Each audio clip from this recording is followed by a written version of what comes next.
नमस्कार. आपल्या सगळ्यांचं स्वागत आहे फन इन लर्निंगच्या 4थ्या एपिसोडमध्ये. सो आजचा टॉपिक आहे फन इन लर्निंग लँग्वेजेस. भाषा ही खूप छान वेगळी गोष्ट आहे, जिने आपण कम्युनिकेट करतो, एकामेकाशी बोलतो, आपले विचार प्रकट करतो आणि लोकांना ते समजतात पण. सो आज आपण ह्या भाषा कशा शिकाव्या, ज्याने आपल्याला मजा पण येईल, हे आपण शिकणार आहोत. भाषा आपल्या आयुष्यामध्ये खूप इम्पॉर्टंट रोल प्ले करतात. सो याच्याबद्दल आज डिस्कस करण्यासाठी आपल्याबरोबर आहेत मिस निशी शहा. त्या एक एज्युकेशनिस्ट आहेत आणि ह्युमन डेव्हलपमेंट या फील्डमध्ये काम करतात. सो वेलकम मिस निशी शहा. थँक्यू सार्थक. मिस शहा, जसं आपण मागच्या एपिसोड्समध्ये बघितलं की प्रत्येक सब्जेक्टला शिकायची एक वेगळी मेथड असते, तसं लँग्वेजेस शिकण्यासाठी काही अशी वेगळी आणि अप्रोप्रिएट मेथड आहे का? पहिली गोष्ट म्हणजे लिसनिंग स्किल्स आहे. सगळ्याच मेथड्स जे असतात थोड्या कनेक्टेड असतात, इंटरलिंक्ड असतात. First is listening skills. आपण बघतो की लहानपणी आपल्याला आपली मदर टंग शिकवण्यासाठी कोणाला एफर्ट्स नाही घ्यावे लागत. का? कारण की आपण राईट फ्रॉम बर्थ आपण त्या गोष्टी ऐकत असतो, आपली लँग्वेज ऐकत असतो. समजा महाराष्ट्रामध्ये मराठी जर मदर टंग असेल तर मराठी रोज घरात ऐकत असतात, बाळ ऐकत असतं. त्यानंतर गुजरातीमध्ये लहान बाळ नेहमी गुजराती ऐकत असतं, तामिळमध्ये तामिळ ऐकत असतं. सो त्यांना इझिली ती लँग्वेज येते. का? कारण की ते ऐकत असतात रोज वेगवेगळ्या प्रकारे आणि ते एक्सप्रेशन्सला पण रिलेट करतात.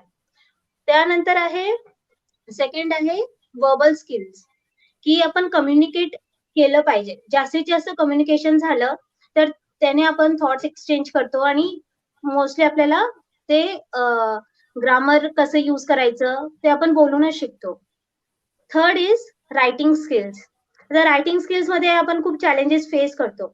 सो मला वाचायला खूप आवडतं. स्पेशली सुधा मूर्ती माझे सगळ्यात फेवरेट ऑथर आहेत. मी त्यांचे खूप बुक्स वाचलेले आहेत. सो त्यांच्या एक बुकमध्ये लिहिलं होतं की ते रायटर कसे बनले, तर त्याची जर्नी त्यांनी लिहिली होती. सो ते बोलले की लहानपणी त्यांच्या मम्मीने एक रिच्युअल कंपल्सरी केलं होतं. रात्री झोपण्याच्या अगोदर ते रोज डायरी लिहायचे. So it was actually compulsory diary लिहायचीच. मग झोपण्याच्या अगोदर लिहा किंवा डिनरच्या अगोदर. जर तुम्ही डायरी लिहिली तरच तुम्हाला डिनर मिळेल, ऑर एल्स झोपायला मिळेल. So writing was compulsory. मग ते तुम्ही कशाही तुटक्या फुटक्या लँग्वेज मध्ये लिहा, कसंही लिहा, हळूहळू ते स्किल्स डेव्हलप होत जातात. आणि रायटिंगसाठी हे पण आहे की आपण जेवढं जास्त वाचन करू तेवढं आपण नीट लिहू शकू. So reading. So reading is actually the most important thing to improve languages. कारण की आपण वेगवेगळ्या बुक्स वाचल्या पाहिजे, वेगवेगळ्या डॉक्युमेंटरीज बघितल्या पाहिजे, वेगवेगळे स्टोरीज आहेत ते आपण लहानपणापासून पॅरेंट्स मुलांना स्टोरीज सांगू शकतात वेगवेगळ्या लँग्वेजेस मध्ये. त्यानंतर बुक्स रीड करा, एसेज रीड करा.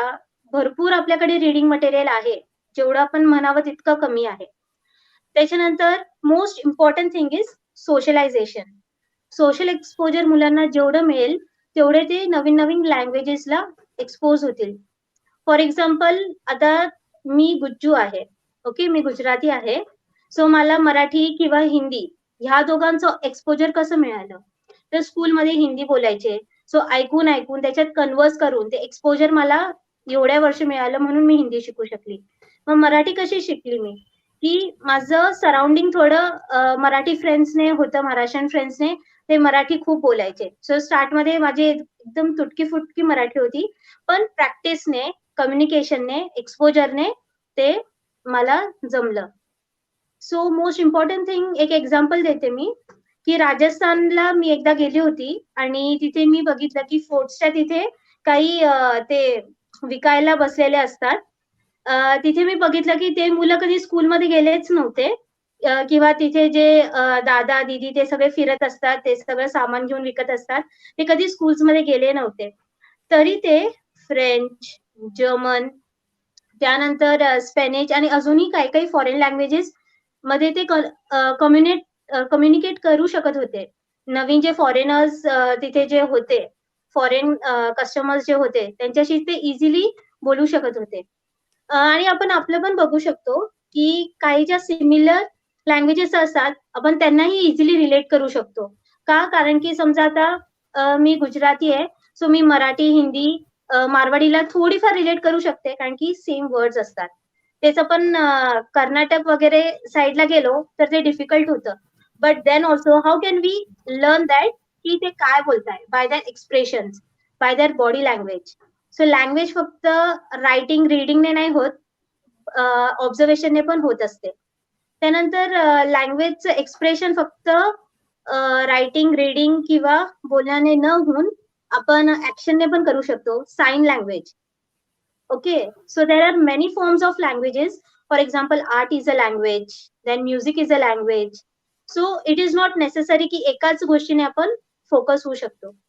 मग मोस्ट इम्पॉर्टंट थिंग इज की लहान मुलांना आपण नवीन लँग्वेजेसचं एक्सपोजर कसं दिलं पाहिजे. गेम्स खेळा त्यांच्याबरोबर. For example name, place, animal, thing आपण लहानपणापासून खेळतो, राईट? स्टार्ट, मग आपण म्हणत ते ABCD म्हणायला स्टार्ट करतो आणि मग कोणीतरी स्टॉप बोलतं. सो त्याच्याने काय होतं, आपली व्होकॅब्युलरी वाढते आणि आपण कॉग्निटिव्हली पण आपण विचार करायला स्टार्ट करतो, की समजा बी आलं, सो नेम, बी ने भाविका, प्लेस इज भूटान, मग name place animal is bat, thing is ball. Okay, so मुलं विचार करतात. सो आपण त्याच्यात चेंज पण करू शकतो. कधी ही गेम इंग्लिशमध्ये खेळा, कधी मराठीमध्ये खेळा, कधी हिंदीमध्ये खेळा, कधी तामिळमध्ये खेळा. त्या लँग्वेजच्या अनुसार आपण खेळू शकतो. त्यानंतर इथं कीवर्ड्स, पझल्स असते किंवा वर्ड्सची ती गेम असते. सो आपण त्याच्याने खेळू शकतो. त्यानंतर मुलांना आहे ना कधीही ऍटलिस्ट एक सवय लागली पाहिजे की डिक्शनरी मधून रोज एक नवीन वर्ड शोधायचा, त्याचा मीनिंग समजून घ्यायचा आणि तो वर्ड दिवसाला तो वर्ड खूपदा यूज करायचा. कारण की आपण ऍक्च्युअल मध्ये जेव्हा रिअल लाईफ मध्ये नवीन नवीन वर्ड यूज करतो तेव्हाच आपली व्होकॅब्युलरी बिल्डअप होते. So yes, these are few techniques we have to focus on. एकदम खरं आहे मिस शाह. माझी मम्मी नेहमी सांगते की त्यांचे एक प्रोफेसर आहेत, जे स्कूलमध्ये असताना एक त्यांच्या ब्लॅकबोर्डवरती एक नवीन वर्ड लिहायचे रोज, आणि तो वर्ड त्या दिवशी त्या सिलेबसमध्ये येणार असायचा आणि त्याचं मीनिंग असायचं. सो मुलं पहिलेच त्या वर्डला ॲक्वेंट व्हायचे, दिवसभर तो वापरला जायचा कुठे ना कुठे, त्यामुळे तो नेहमी लक्षातच राहायचा. तो खूप छान आपण एक्सप्लेन केलं. अजून एक गोष्ट अशी आहे की लँग्वेज आपण शिकतो तर याचा आपल्या आयुष्यामध्ये काय इम्पॉर्टन्स आहे?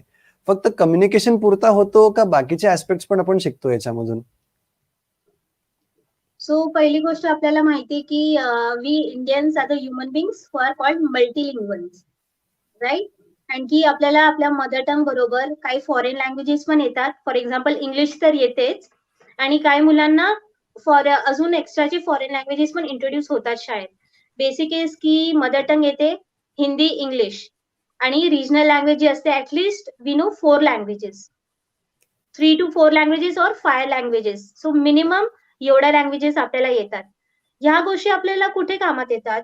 For example when you travel, okay, so तिथे तुम्ही रिलेट करू शकतात इझिली. त्या जर तुम्ही महाराष्ट्र, फॉर एक्झाम्पल आता मी गुजराती आहे आणि मी महाराष्ट्रामध्ये आहे, सो मला मराठी आलीच पाहिजे. बिकॉज जेव्हा मी कुठे जाते आणि तिथे जर कोणाला हिंदी येत नसेल, इंग्लिश येत नसेल, so I have to communicate in Marathi. So जेव्हा आपण ट्रॅव्हल करतो किंवा कुठे जातो, सो त्या भागाचे थोडे काही शब्द मेन आपल्याला आले की हॅलो, हाय कसं बोलतात किंवा हे काय आहे, काही आपल्याला कोड लँग्वेज मध्ये आपण म्हणतो ना की 4-5 शब्द आलेच पाहिजे आपण कोणत्या रिजन मध्ये जातोय, म्हणजे आपण रिलेट करू शकतो तिथे जाऊन थोडंफार. त्यानंतर की फॉरेन लँग्वेजेस आले, सो ट्रान्सलेटर्सला खूप चांगला स्कोप आहे. मग different languages are important because without languages we can't communicate or we can't express our thought. एकदम खरं आहे. Yes, thank you miss Shah. So आता आपण एक प्रेझेंटेशन बघू जे मी बनवलं आहे. त्याच्यामध्ये अशा काय वेगळ्या गोष्टी आहेत ज्या केल्याने आपल्याला मजा येईल या लँग्वेजेस शिकण्यामध्ये? मला माहिती आहे की ज्या लँग्वेजेस स्कूलमध्ये कधी कधी बोरिंग वाटतात, की एवढे मोठे एसेस का लिहायचे आहेत, मग लेटर्स लिहावे लागतात, त्याचे फॉर्मॅट लक्षात ठेवायचे, या सगळ्या गोष्टी आहेत. तर मग आपण बघूया ते कसं करता येईल.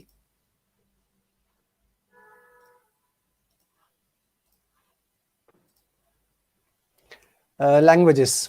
आता आपण एक इमेज बघतोय, याच्यामध्ये हॅलो हा एक ग्रीटिंग वर्ड आहे जो वेगवेगळ्या लँग्वेजेसमध्ये दिलेला आहे. तर आपण लँग्वेजमध्ये हेच शिकतो की कम्युनिकेट कसं करायचं. तर आपण कम्युनिकेट काय करतो, आपल्या फिलिंग्स, आपल्या थॉट्स, जे काय सगळं असेल नॉलेज, ते आपण कम्युनिकेट करतो. आणि knowledge is the source and end of everything. So त्यामुळे लँग्वेज येणं हे खूप गरजेचं आहे. आणि ते लँग्वेज प्रॉपरली येणं, कुठल्या गोष्टीचं काय मिनिंग आहे हे समजणं खूप इम्पॉर्टंट आहे.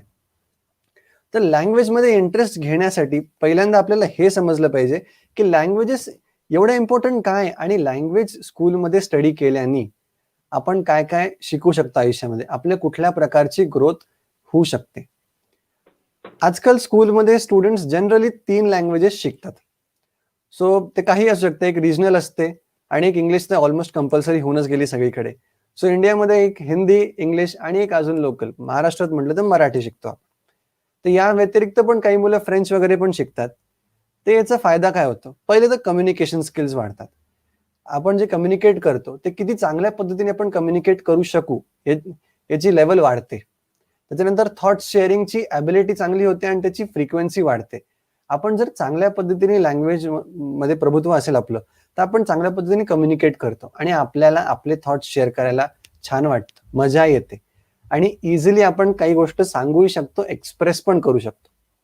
अजून एक गोष्ट म्हणजे सगळ्यात चांगली ती म्हणजे क्रिएटिव्हिटी वाढते. आता लँग्वेजमध्ये क्रिएटिव्हिटी कशी वाढते? तर स्कूलमध्ये आपल्याला एसेस लिहायला लावतात, निबंध लिहितो, लेटर्स लिहितो, जाहिरात बनवायला लावतात कधी मराठीमध्ये. सो या गोष्टींनी आपल्याला क्रिएटिव्हिटी आपली वाढते. ते कसं? तर तुम्हाला एसेस देताना जनरली ॲब्स्ट्रॅक्ट दिले जातात. म्हणजे इमॅजिनरी गोष्ट की जी कधी घडू शकते किंवा घडणार पण नाही. तर अशा गोष्टीमध्ये आपली क्रिएटिव्हिटी वाढते की हे झालं तर काय होईल याचे इमॅजिनेशन करावं लागतं. मग काय होईल ते आपल्याला नीट लिहावं लागतं. ते इमॅजिन केली गोष्ट आपण शब्दारूपी लिहितो. सो याच्यामध्ये आपली क्रिएटिव्हिटी आणि transformation of thoughts into words हे पण होतं. ही ॲबिलिटी आपण शिकतो. Then ability to draw conclusions. आपण पोएम्स शिकतो, त्याच्यानंतर लेसन्स असतात, चॅप्टर्स असतात, काही शॉर्ट पॅसेजेस असतात, कधी स्टोरीज दिलेल्या असतात. त्या स्टोरीज देतात आपल्याला, एंडला एक विचारतात की what is the conclusion of this story, what do you take this from this poem. तर याच्याने होतं काय? तर कुठल्या पण पॅसेजचा किंवा कुठल्या पण विचारांचा एक कन्क्लुजन ड्रॉ करायची आपली ॲबिलिटी वाढते. ती पुढे खूप हेल्पफुल असते. जर तुम्ही सगळी गोष्ट समजली आणि त्याचं कन्क्लुजन काढू शकले नाही, तर मग फायदा काय समजायचा? ते स्टडी करायचा फायदा काय? अशा या मग लँग्वेजेस स्टडी करून काय होतं, तर एक पॅसेज दिलेला असेल त्याचं आपण कन्क्लुजन काढायला शिकतो. त्याचं एक्झॅक्ट म्हणणं काय आहे त्या पॅसेजमध्ये, त्यांना सांगायचं काय आहे हे आपण शिकतो. Next thing is vocabulary. आजच्या काळामध्ये व्होकॅब्युलरी खूप इम्पॉर्टंट आहे. कारण की effective communication is the key to success असं म्हटलं जातं कधी कधी. का? तर कम्युनिकेशन जर नीट झालं तर आपण आपल्या आयडियाज चांगल्या पद्धतीने सांगू शकतो आणि त्या सांगितल्या गेल्या तर त्याच्या पुढे सक्सेसचं रूपांतरण पण होतं. त्यामुळे व्होकॅब्युलरी हे आपल्याला हेल्प करतं की कुठली पण आयडिया अप्रोप्रिएट आणि कमी वर्ड्समध्ये कशी कोणाला सांगता येईल, कशी कम्युनिकेट करता येईल, जेणेकरून त्याच्यामध्ये मिस्टेक्स नाही होणार. सो लँग्वेज चांगल्या शिकल्याने व्होकॅब्युलरी वाढते. अजून एक गोष्ट म्हणजे मॉरल्स आणि व्हॅल्यूज मिळतात. लेसन्स जे आपण वाचतो त्याच्यामध्ये काही स्टोरीज असतात आणि त्या स्टोरीज आपल्याला मॉरल्स आणि व्हॅल्यूज देण्यासाठीच बनलेले असतात. सो ते जर आपण बघितलं तर आपल्याला काही इन्स्पिरेशन पण मिळू शकतं. त्याच्यामधून अशा काही कॅरेक्टर्स डेव्हलप केलेले असतात की खरंच जे घडून गेले कॅरेक्टर्स, त्या लोकांबद्दलचे इन्फॉर्मेशन दिलेली असते, त्यांच्या स्टोरीज असतात, ज्याने आपण एक इन्स्पिरेशन घेऊ शकतो आणि पुढे जाऊ शकतो. तर या गोष्टी आहेत ज्या आपल्याला लँग्वेजेस पुढच्या आयुष्यामध्ये देऊ शकतात. सो लँग्वेजेस स्टडी केल्याने हे आपल्या आयुष्यामध्ये पुढे बदल किंवा फायदे होऊ शकतील. मग ह्या कशा कराव्या? तर पहिले लँग्वेज समजण्यासाठी लँग्वेजचे पार्ट्स काय ते बघायला लागतात. लँग्वेजचे 6 मेन पार्ट्स आहेत. So reading, writing, listening, speaking, vocabulary and grammar. तर पहिले 4 पार्ट्स म्हणजे reading, writing, listening and speaking हे आपण रोज वापरतो समोरासमोर, म्हणजे in physical form or in regular form. पण व्होकॅब्युलरी आणि ग्रामर हे आपल्या back of the mind continuously चालू असतात. ते कसं? तर कुठलं सेंटेन्स आपण फॉर्म करतोय तर यार माझं व्याकरण बरोबर आहे का? हा शब्द इथे आलाच पाहिजे का? याच्या व्यतिरिक्त आपण दुसरा काही शब्द वापरू शकतो का? सो व्होकॅब्युलरी आणि ग्रामर आपल्या back of the mind continuous चालू असतात आणि reading, writing, listening and speaking हे आपण रेग्युलरली रोज अनुभवतो. तर या 6 गोष्टी जर सुधारवल्या आपण, की आपण वेगळ्या पद्धतीने म्हणजे आपल्या रेग्युलर करिक्युलमच्या बुक्स सोडून बाकीकडून शिकलो, तर मजा पण येईल आणि एक वास्ट नॉलेज पण मिळू शकेल. सो याचे आपण कसं करू शकतो ते आपण बघूया आता. Reading, writing and grammar. So reading आणि रायटिंगसाठी तर आपल्याला पहिले पेपर लागतो किंवा some form of format like solid form. That is books, articles, newspapers. आपण रिपोर्ट्स वाचू शकतो, कॉमिक्स आणि डॉक्युमेंट्स वाचू शकतो. तर अशा वेगळ्या वेगळ्या गोष्टी का? नुसत्या बुक्स वाचून का आपलं रीडिंग, रायटिंग आणि ग्रामर सुधारणार नाही? तर बुक्स लिहायची एक वेगळी फॉर्मॅट असते. आर्टिकल्स एका वेगळ्या फॉर्मॅटमध्ये लिहिले जातात. न्यूजपेपर मधले जे रिपोर्ट्स येतात ते वेगळे असतात. कॉमिक्समध्ये एक सार्कॅझम असतं, एक विनोद असतो आणि डॉक्युमेंट्समध्ये ऑफिशियल लँग्वेज असते.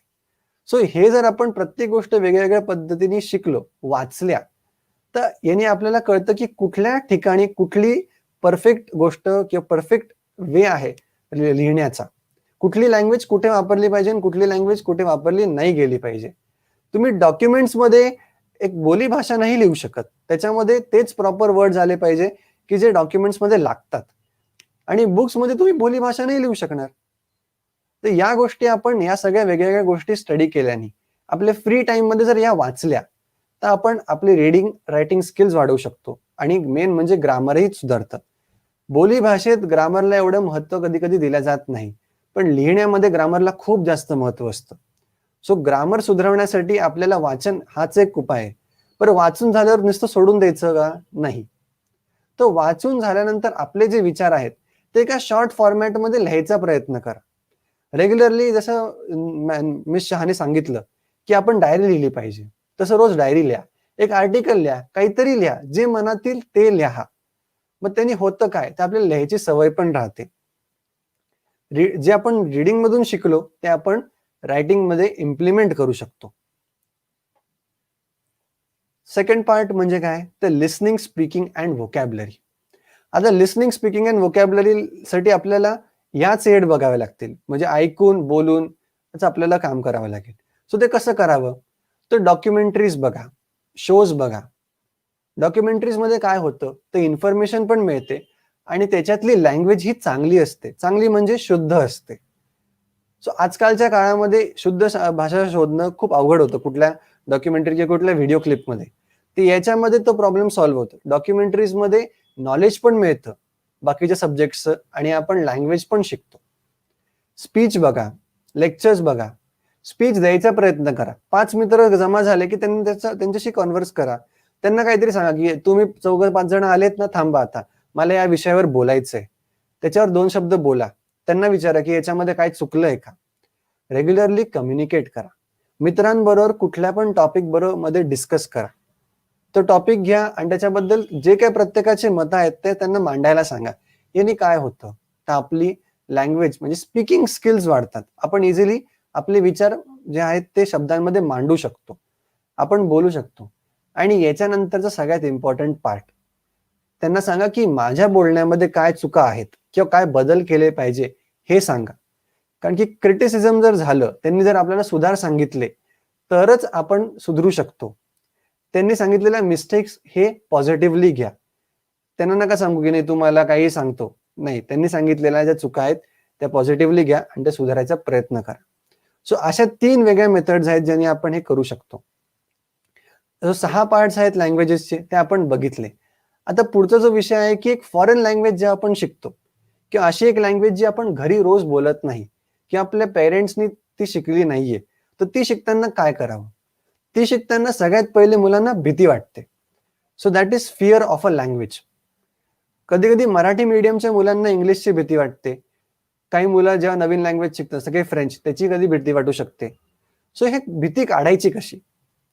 सगळ्यात पहिली गोष्ट म्हणजे आपल्याला हे अवघड जातं की त्या लँग्वेजमध्ये विचार करून त्याच्यातले वाक्य बनवून ते बोलायचे कसे. तर आपण करतो काय, आपण आपल्या मातृभाषेमध्ये ते जे सेंटेन्स जे बोलायचं आहे की जे वाक्य आहे ते बनवतो, ते आपण ट्रान्सलेट करतो आणि मग बोलायचा प्रयत्न करतो.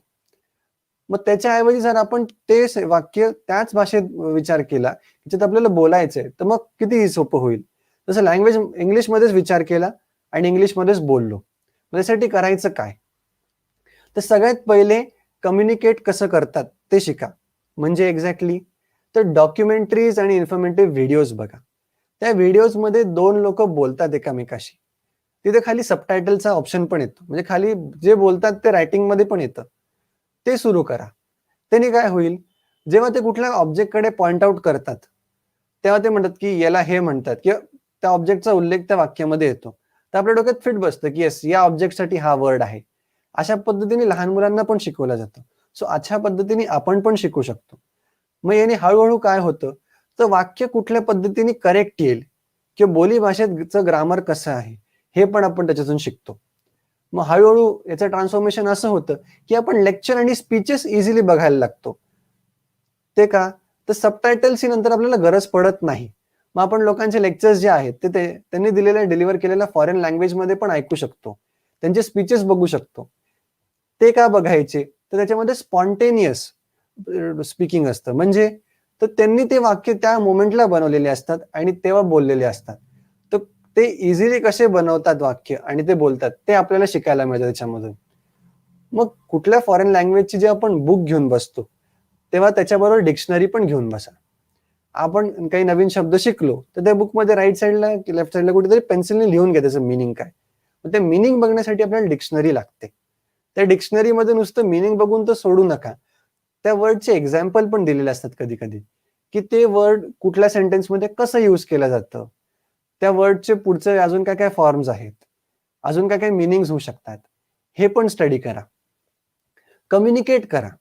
तुमचे मित्र किंवा तुमचे टीचर्स किंवा बाकीचे जे लोकं आहेत, ते जर या लँग्वेजमध्ये बोलत असतील, तर त्यांच्याशी या लँग्वेजमध्ये बोला. समजा तुमच्या मित्रांनाही तुटकी-मुटकी जरी ही लँग्वेज येत असेल, तरी घाबरू नका. त्यांच्याबरोबर पण कम्युनिकेट करा. त्यांनाही सांगा, की तू पण माझ्याशी बोल. याने काय होतं, तर आपण त्याच्यामध्ये बोलायला सवय होते आपल्याला त्याच्यात बोलायची. त्यांनी काय होईल, तर जसं आपण पहिले डिस्कस केलं, की आपल्या डोक्यात जो वाक्य बनतं, ते वाक्य त्या फॉरेन लँग्वेजमध्येच बनेल आणि मग ते आपण इझिली बोलू शकतो. मग अजून एक गोष्ट जी सगळ्यात चांगली आपण करू शकतो, ती म्हणजे लाईव्ह शोज बघू शकतो. लाईव्ह शोज म्हणजे कसे तर डिबेट्स किंवा क्वेशन आन्सर सेशन, इंटरव्ह्यूज बघू शकतो. ते इंटरव्ह्यूज आणि डिबेट्स मधून काय शिकतो आपण? तर स्पॉन्टेनियसली कोणी काही क्वेश्चन विचारला, तर त्याचं आपण उत्तर कसं देऊ शकतो लगेच. ते त्यावेळेस उत्तर द्यायची कोणती पद्धत वापरतात, काय सेंटेन्स यूज करतात, त्याच्यामध्ये कोणत्या-कोणत्या प्रकारचे वर्ड्स येतात आणि त्यांनी आपल्याला एक सेन्स पण कळतो, की येस, या प्रकारे आपण हे उत्तर देऊ शकतो. या प्रकारे आपण कम्युनिकेट करू शकतो. सो जर आपण एक या पद्धतीने फॉरेन लँग्वेज शिकली, तर मग आपल्याला पुढे प्रॉब्लेम्स येत नाही. जी भीती असते मनामध्ये, "अरे, ही तर लँग्वेज घरी कोणी बोलत नाही. स्कूलमध्ये मला शिकावी लागते. ती कशी शिकू? ती कशी युजफुल असेल?" तर या पद्धतीने आपण ती भीती काढू शकतो. सगळ्यात important part, fun with learning आहे म्हणून फन गेम्स. सो मजा आली पाहिजे म्हणून काय करावं? तर फन गेम्स आहेत काही, जसे क्रॉसवर्ड्स आहेत. रोज पेपरमध्ये क्रॉसवर्ड्स येतात. ते आपण सॉल्व्ह करू शकतो. स्क्रॅबल आहे म्हणून एक गेम आहे, तो वापरू शकतो. तो यूज करू शकतो आणि त्यानी मजा पण येते तो खेळल्याने. बॉगल म्हणून आहे, हा एक अजून गेम आहे वेगळा. याच्यामध्ये आपली व्होकॅब्युलरी जास्त वाढते. त्यांनी काय होतं, क्रॉसवर्ड्समध्ये मीनिंग दिलेले असतात, आपल्याला वर्ड्स बनवायचे असतात किंवा ते वर्ड्स शोधून तिथे लिहायचे असतात. आणि स्क्रॅबल आणि बॉगलमध्ये पण असंच असतं. लेटर्स दिलेत, तुम्ही त्याच्यापासून काय वर्ड्स बनवू शकतात ते बघा. सो मजा पण येते आणि व्होकॅब्युलरी पण वाढते. Language is power, life and the instrument of culture, the instrument of domination and liberation. Angela Carter या एक इंग्लिश रायटर होत्या. त्यांनी खूप नॉवेल्स लिहिली आणि एक फिलॉसॉफिस्ट होत्या. सो त्यांनी हे सांगितलेलं आहे, की लँग्वेज ही एक पॉवर आहे, की आपल्याला एक इन्स्ट्रुमेंट देतं, की ज्याने आपल्याला कॉन्फिडन्स पण येईल आणि आपण कुठलं काही वेगळं काम करू शकतो. लँग्वेज काही ठिकाणी एक लिबरेशनचा पार्ट पण होती. सो लँग्वेजमधून आपले थॉट्स आपण प्रकट करू शकतो, कम्युनिकेट करू शकतो आणि हे सगळं आहे. सो आजचं सेशन मी इथे आजचं प्रेझेंटेशन मी इथे कन्क्लूड करतो. आजच्या प्रेझेंटेशनमधून आपण काय घेऊ शकतो? तर लँग्वेज शिकायला आपलं बुकच एक सोर्स नाहीये. आपल्या आसपास आपण जे बोलतो, ज्या बुक्स वाचतो, ज्या टीव्ही बघतो, काही व्हिडिओज बघतो, रेडिओ ऐकतो, गाणे ऐकतो. सो हे सगळ्या पार्ट आहे ज्याच्यामधून आपण लँग्वेज शिकू शकतो. याने आपली व्होकॅब्युलरी वाढते, आपले कम्युनिकेशन स्किल्स वाढतात, आपण आपले मार्क्स पण इम्प्रूव्ह करू शकतो आणि मेन म्हणजे आपल्याला याने मजा येते. आणि the most important thing is जो लँग्वेजचा पार्ट आहे किंवा लँग्वेजचं मागचं उद्देश आहे की नॉलेज इम्पार्ट करणं, त्याने आपल्याला नॉलेज पण मिळतं. सो अशा पद्धतीने जर आपण लँग्वेज शिकलो तर आपल्याला मजा येईल and it will be the nice source of entertainment. हे माझे अँड मिस शहाचे ईमेल आयडीज आहेत. जर आपल्याला कॉन्टॅक्ट करायचा असेल तर प्लीज आपण इथे मेल करा. आजच्या सेशन बद्दल आपल्याला काही क्वेश्चन्स असतील, काही क्वेरीज, काही डाऊट्स, तर प्लीज चॅट बॉक्समध्ये टाका.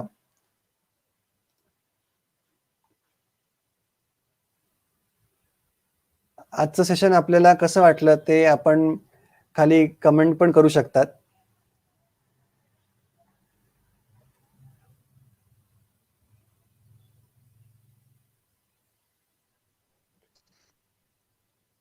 कधी कधी असा क्वेश्चन येतो की आपले व्होकॅब्युलरीमध्ये किंवा वर्ड्समध्ये स्पेलिंग मिस्टेक्स होतात.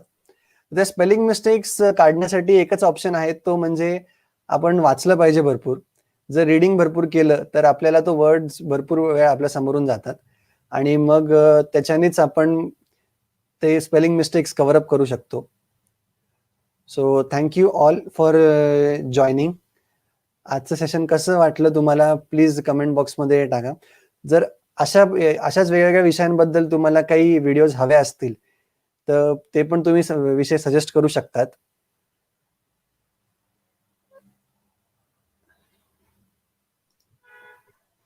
So thank you miss Shah for joining here today. आपला व्हॅल्युएबल टाइम देण्यासाठी धन्यवाद. Thank you Sarthak for inviting. And yes, मला ह्या पूर्ण एपिसोड्समध्ये तुझ्याबरोबर काम करायला खरंच खूप आवडलं. खूप चांगलं काम करतोय. आय होप तुझा गोल अचीव्ह हो, जे तुला अवेअरनेस क्रिएट करायचा आहे, how to study. All the best for your next projects. Thank you miss Shah. So हेच आहे माझा उद्देश जो आहे या मागच्या 4 एपिसोड्स मधला, की याच्यामधून एक शिकण्याची वेगळी मेथड मिळावी, मुलांना मजा पण येईल याच्यामधून आणि त्याच्याने शिक्षण पण होतं. सो जो आपलं एक नेहमीचं म्हणणं असतं मुलांचं की नाही मला मजा येत नाही, मला बोर होतंय, मला अभ्यास नाही करायचा, मला खेळू द्या. ते आपण त्या खेळण्याला एका चांगल्या वे मध्ये किंवा एज्युकेशन मध्ये कसं कन्वर्ट करू शकतो. आणि कधी कधी आपल्याला पण हा डाऊट येतो की मुलांनाही येतो की हे आपण जे शिकतो ते पुढे युजफुल आहे का नाही. तर मी मागे पण सांगितलं आणि आता नेहमी प्रत्येक वेळेस सांगतो की येस, ते आपल्या पुढे आयुष्यामध्ये प्रत्येक ठिकाणी ऍप्लिकेबल आहे आणि खूप युजफुल असतं जर ते आपण फक्त चांगल्या पद्धतीने इम्प्लिमेंट करायला शिकलो. शिका. Exactly miss Shah. सगळ्यात मेन पॉइंट म्हणजे शिक्षणाचा की आपण ते इम्प्लिमेंट केलं पाहिजे. जर शिकलो आहे आणि इम्प्लिमेंट नाही करू शकलो त्याचा फायदा नाही. बट नॉलेजचा सगळ्यात बेस्ट जो पार्ट आहे तो म्हणजे इम्प्लिमेंटेशन. जेव्हा आपण इम्प्लिमेंट करतो तेव्हा आपल्याला सॅटिस्फॅक्शन मिळतं आणि एक फिलिंग येतं की येस, मी जे शिकलो ते इथे वापरू शकलो, सो माझी मेहनत सफल झाली. सो याच थॉट बरोबर मी आजचं सेशन एंड करतो. आपल्याला कसं वाटलं आपण सांगू शकतात. अजून काही व्हिडिओसाठी प्लीज माझ्या चॅनलला सबस्क्राईब करा आणि तुम्हाला टॉपिक सजेस्ट करायचे असतील तर कमेंट बॉक्समध्ये ते पण तुम्ही सांगू शकतात. Thanks a lot for joining.